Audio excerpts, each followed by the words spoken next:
তুমি কি মরবা না? তুমি কি কবরে যাইবা না বাপ? এই পৃথিবীর কত রাজা বাদশাহ কবরে চলে গেছে, তুমি কি কোনোদিন কবরস্থান দেখো নাই? তুমি কারো জানাজা পড়ো নাই? তুমি কি কোনো মানুষের লাশ দেখো নাই? আমি 5 দিন আগে আমার জ্যাঠার সাথে কথা বলে আসছি, বাড়িতে খোঁজ খবর নিছি। 5 দিন পরে আমার জ্যাঠা মারা গেছে।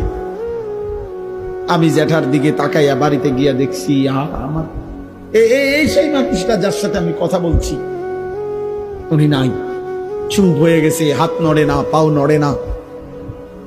আমি জানাজা পড়াইছি আমার জ্যাঠার, তো জানাজার আগে আমি আমার জ্যাঠার কবরটা খালি, তখন কবরে রাখে নাই। আমি কবরের দিকে তাকাইয়া অনেকক্ষণ 8-10 মিনিট হইব, আমার বাবার কবরের পাশে আমার জ্যাঠার কবর। আমার আব্বা আগে ইন্তেকাল করছে। আমার জ্যাঠার কবরের দিকে তাকাইয়া অনেকক্ষণ খালি কবরের দিকে তাকাইয়া ছিলাম। তাকাইয়া আমার মনে হইল কবর যেন আমারে ডাক দিয়ে বলছে, আনিস, আমার কাছ থেকে 1 মুঠ মাটি দিছিলাম আমি তোমার জ্যাঠারে বানাইবার জন্য, আজ আমার মাটি আমি ফেরত নিলাম।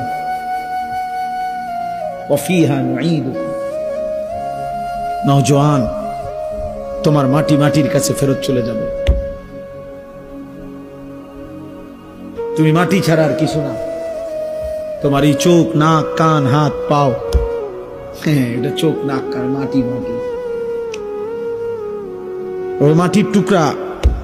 ওয়ালাকাদ খালাকনাল ইনসানা মিন সুলালাতিন মিন তিন।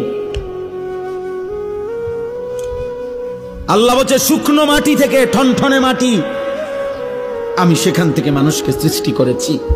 তুমি মাটির একটা টুকরা ছাড়া আর কিছু না।